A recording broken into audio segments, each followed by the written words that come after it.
Andrew Schulz isn't your typical comedian. He's the guy who says what everyone's thinking but is too scared to say out loud and then somehow takes it even further. Think about it. A Mexican midget with an LGBTQ haircut, an Asian name from a black neighborhood. He's the Thanos glove of oppression. You want to unite red and blue? He was blood and Crip, and neither. He employs black women, puts gang members in jail. He lived in the gayest neighborhood in America. I mean, no one supports gay rights more than 6ix9ine, hence the name. Look, he said it himself. You know how many people I told suck my dick? I done went to LA told niggas suck my dick. I went to Texas told niggas suck my dick. Florida suck my, I went to everywhere in the world, then told niggas to suck my dick. Does that sound like a homophobe to you? Schulz didn't just break into comedy. He shattered the door, flipped off the gatekeepers, and went straight to his fans. From controversial hot takes to ruffling feathers on the Joe Rogan Experience, this guy has stirred up more debates than your last family dinner at Thanksgiving. But here's the kicker. People love him because of it. Schulz's comedy is raw, fearless, and not remotely interested in being safe. He's built an empire off unapologetic, unfiltered laughs, taking aim at anyone and everyone, and doing it with the kind of confidence that makes you wonder, how has he not been canceled yet? Let's dive into how this New York kid went from comedy clubs to creating his own comedy universe, and why no one, not even Hollywood, can put him in a box. Andrew Schulz grew up in New York City, and that city shaped him in every way. The fast-talking, no BS style you hear in his comedy, that's pure NYC. He's got that native New Yorker swagger, sharp, witty, and always with something to say. After bombing his first open mic, in front of just 4 people no less, he got hooked on the adrenaline of stand-up. And when you're grinding it out in New York's underground comedy scene, you either get funny fast, or you get forgotten. Andrew, though, didn't just get funny, he got fearless. Andrew's big break, he made it himself. Back when Netflix and Comedy Central were the dream for most comedians, Schulz was doing things a little differently. After countless rejections from the big networks, despite killing it in clubs, he decided, screw it, I'll do it myself. He dropped his comedy special 441 on YouTube in 2017, and it blew up. No network, no executives interfering and telling him what to cut. Just Schulz being Schulz, and people loved it. He followed that up with Views from the Sis, another YouTube special that racked up millions of views and solidified his place as the anti-mainstream comedian. The formula was simple. Give the people unfiltered, high-energy, laugh-out-loud content. No corporate agenda, no censorship. Schulz wasn't waiting for permission anymore. He grabbed the microphone, pointed it at society's sacred cows, and roasted them all. All right, real quick, while you're here, don't forget to like this video if you're enjoying the wild ride, and subscribe if you want more deep dives into the most controversial and fearless voices out there. Okay, let's talk about the controversies. Because what's an Andrew Schulz story without a little chaos? He's been called out for everything from being too offensive to being downright problematic. And here's the thing, he loves it. One of his biggest beefs is with cancel culture. That being said, the style of these announcements is so fucking annoying. How many non-binary baristas does it take to craft an apology? I swear every time it's like liberal buzzword bingo, toxic, erasure. Playing a cartoon character that you half represent isn't white supremacy.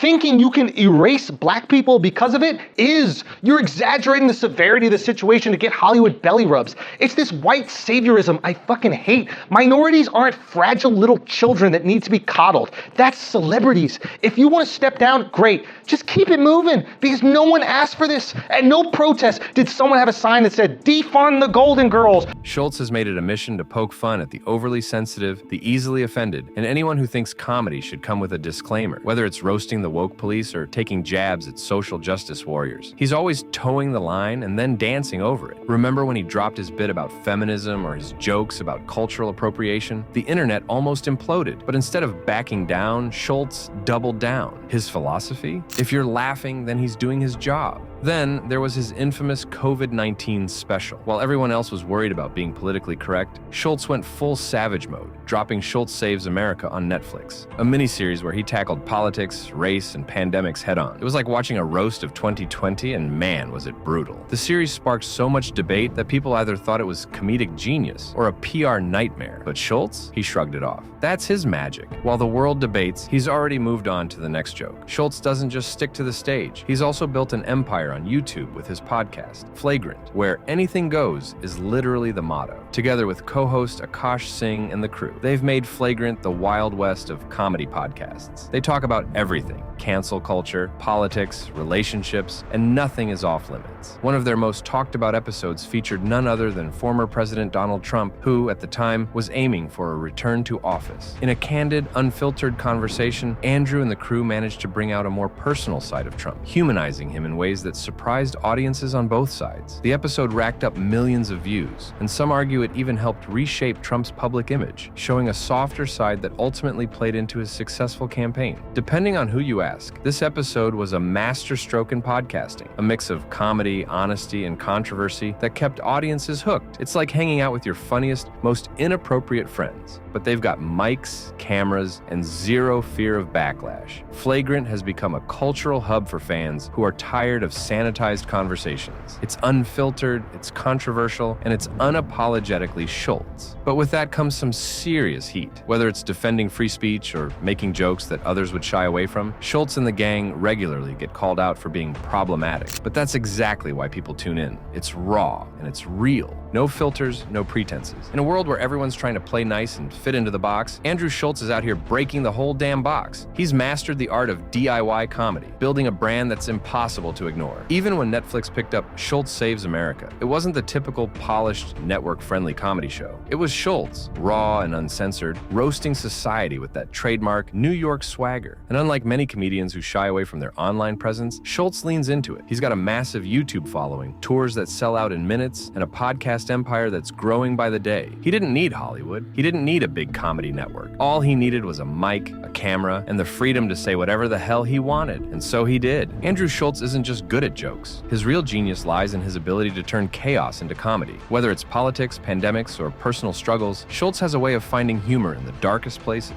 He knows exactly how to make you laugh about things that, on the surface, might seem way too serious. And that's his power. He makes us laugh at ourselves, at our hypocrisy, our fears, our flaws. No one is safe in his comedy. And that's why he's so refreshing. In a world where everyone's walking on eggshells, Schulz is stomping around in size 13 boots. So, what's next for Andrew Schulz? More stand-up, more tours, more flagrant madness. But here's the thing, Schulz isn't the type to just sit back and enjoy his success. He's constantly pushing boundaries, testing limits, and finding new ways to evolve. And hey, at a towering 6'3", he's not exactly low-key about it. That's 6 feet and 3 inches of unfiltered opinions, chaotic humor, and absolutely no chill. Whether that means more specials, more controversy, or just more straight-up hilarious chaos. One thing's for sure, Andrew Schulz isn't slowing down anytime soon. Andrew Schulz's journey is proof that sometimes the only way to break through is by refusing to play nice or follow the script. He didn't wait for permission. He took risks, said what others were afraid to, and built an empire by going completely against the grain. From New York comedy clubs to a global stage, his story teaches us that real success comes when you stop asking for acceptance and start doing things your way.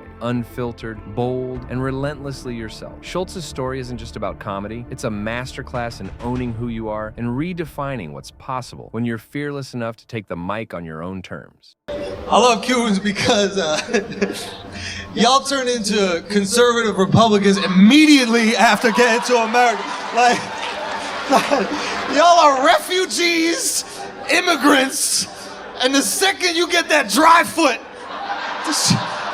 the second that foot dry, you're like, okay, end the immigration. He said no. He said no.